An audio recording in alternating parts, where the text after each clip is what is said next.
Hello everyone and welcome back to the Belgian Beer Brothers channel. Cedric here from Antwerp today with another Abbey beer. This one by Brewery Cornelissen. And I say Cornelissen, but it wasn't always Brewery Cornelissen. They started it out as Brewery Saint Joseph or Saint Joseph, Saint Joseph. This story dates back to 1859 when Jan Matthijs Cornelissen, a brewer in Gerdingen near Opieter, Limburg, started brewing. And in the 1870s he taught his son Joseph or Jeff the trade. Jeff was actually the guy who started the brewery in the first place.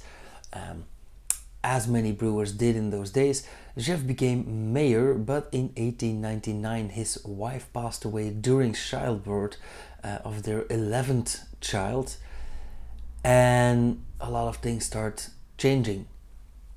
Now, several years later, in 1918 to be exact, Jeff and his two sons Jan and Jack are arrested by the Germans for espionage.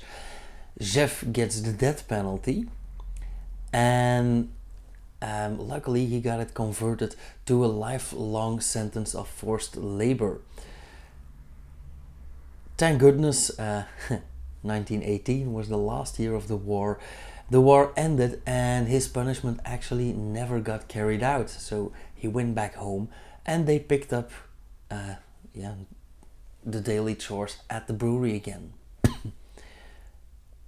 Fast forward another 18 years, in 1936, after taking over, his son Jacques builds a new brewery specialized in low fermented beers. A bit later on, in 1952, he too becomes mayor of Opieter. So it's a family thing, but that's not unique in brewers' families. Nonetheless, in 1940, Jacques' son Jan oversees the business side of the brewery, and bear in mind that Jan is only 16 years old at this moment. He and his brother Leo started exporting Crown beer, to Germany, and that was a great success. Now, in 1979, Jan dies, and Josephus, or the next generation Jeff, the oldest of 10, takes over the brewery after attending brewing school in Ghent. He soon starts modernizing the brewery, and in 2014 Jeff Jr., the 6th generation with JC initials, if you guys paid attention you would have noticed that all the Cornelissen sons' names started with a J. So Jeff Jr. Joins his dad at the company, and officially the brewery is still called Saint Joseph back then. Jeff changes it to the family name, and he will leave the future of the brewery in the hands of Jacob and Julie, so his son and daughter, and more JCs. The 7th generation is already assured. Now, in this whole story we never heard the name Herkenrode. Nonetheless, this beer is called Herkenrode Noctis. Noctis, not that hard. Noctis is derived from the Latin word for dark or night. There's some free translating here. But Herkenrode is actually a series of beers started in 2009 and named after the old Herkenrode Abbey in Kuringen, Hasselt, which is also in Limburg, not so far from where they're based, namely Opieter. This abbey dates back to 1182, so the 12th century AD. In 1182 the abbey is built and they started brewing beer right from the start until the French Revolution 600 years later. This abbey is actually not part of the brewery, and the beer is not brewed in the abbey anymore, but we can still call it a abbey beer. There are some differences between a licensed and a non-licensed abbey beer. I will make a video about that later, probably after I talk about the Trappist some more. But this one is a licensed abbey beer, meaning royalties are being paid to the Herkenrode Fund, and part of the profits go to charity. To give you an example, this is the 23rd licensed abbey beer in general, and the second one in Limburg, so that province of Flanders. The Herkenrode beers started out as a triple and a brown beer, and the mission that they gave to the brewmaster stated it should be a beer as tough as the Dukes of Loon. Loon is an area. Elegant as the Herkenrode abbess, and it should have the aroma of the abbey herb garden. And yeah, we'll find out in a minute whether they succeeded. Now about this beer, the Herkenrode Noctis, with this nice white and let's say copper gold label, is actually a rebranding of the Herkenrode Brown. It is a classic double brown abbey beer, re-fermented in the bottle and brewed with Munich malts from summer barley and English aroma hops. Now they are quite secretive upon which aroma hops, so let's see. They must be doing something right because they won gold medals in 2016 and 2018. What can this bottle tell us more? Well, not much actually. It does say Abbey Herkenrode anno 1182, but we do know that it's brewed by Cornelissen and it has an alcohol content of 7%.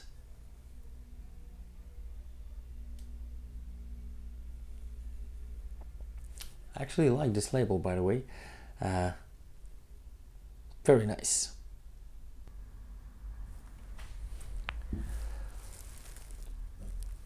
Let's see. Lovely branded bottle cap with their shield on top.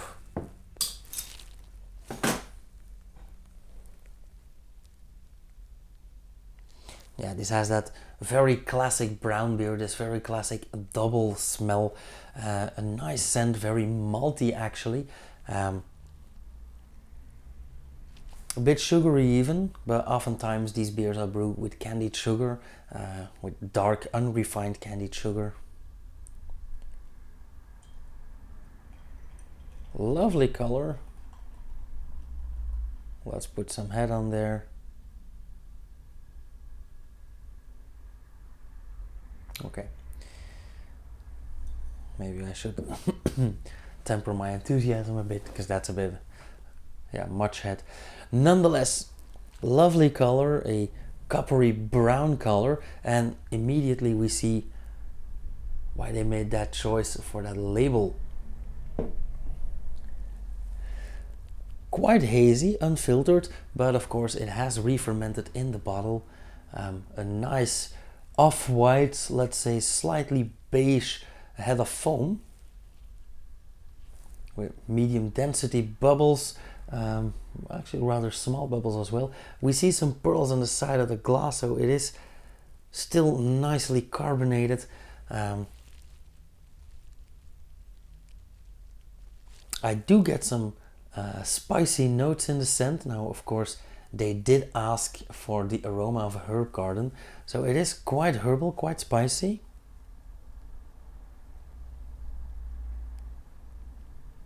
I even get a bit of thyme in there maybe.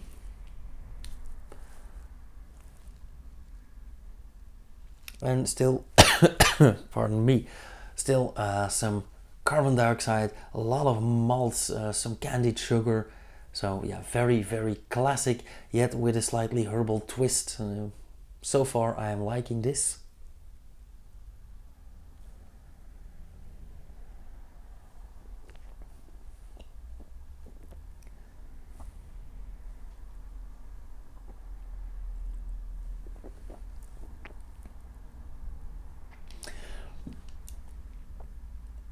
This is quite odd, meaning right off the bat I do get some caramel, some malts. It tastes quite sugary, but it's not extremely sweet, so it has well fermented. It is rather dry in the aftertaste. But I do think that in the initial taste, even though I get the sugary flavor, it's not super sweet because the herbs or the herbal aromas and the hop aromas actually tone it down a bit. So yeah, I'm gonna say it again, this is a very well balanced beer at first glance, because there's a nice balance between sweet, dry, slightly bitter touch, a bit hoppy, very aromatic, and that sugary taste actually just cuts right through. So it's a bit, actually I shouldn't say sugar, I should say caramel or soft toffee maybe.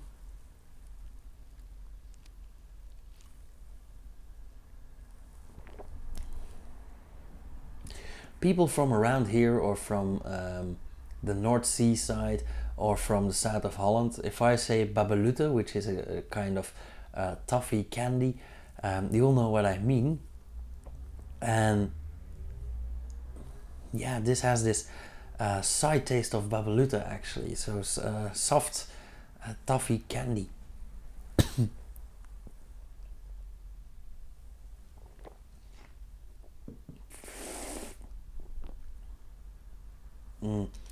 Very nice. Also, when I slurp in a bit of air, the sweetness gets toned down and the rather bitter and dry aromas flare up a bit.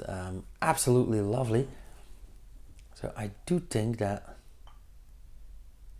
they hit a bullseye here with this beer, and I actually think that the mission statement, and there's the yeast, we're gonna leave that in the bottle, that they actually hit the mission statement here. So it is indeed quite tough. It does have those heavy tones, that dryness, but it's also very elegant, meaning that toffee, that caramel, that sweetness, to balance out that toughness and the malty flavors, and indeed very aromatic. So those English aroma hops, they made a very good use of those, and I can't help but, yeah, I can't shake this feeling that they did actually infuse it with some herbs, with some spices. I couldn't tell you which. I do have this slight thyme flavor, yeah, but that could also be some aromas or some esters. So nonetheless, let's score this beer. I really like this. I do think that I'm gonna give this another, let's say 3.5. Yeah, 3.5 in Untapped, so a 7 out of 10. Because I really like it. It's herbal. I like herbal. I like floral. You guys know this by now. It is very well balanced. The dryness, the sweetness, the herbal aspect go hand in hand. Yeah, it's not sugar water. Very well made. So 3.5, 7 out of 10. And I'm going to leave it at that. As usual, if you guys have any questions or remarks, leave them down in the comments. If you like this video, hit that thumbs up, and if you want to see more, hit subscribe, and you'll get notifications whenever I upload something if you hit that bell icon as well. I do think that I'm gonna do, yeah, let's have some more Belgian beers, and then I'll have a Thai beer, and I might tap into my Spanish collection in a few weeks. So you guys stay tuned, and yeah, I'll see you guys in the next video. Cheers, you guys.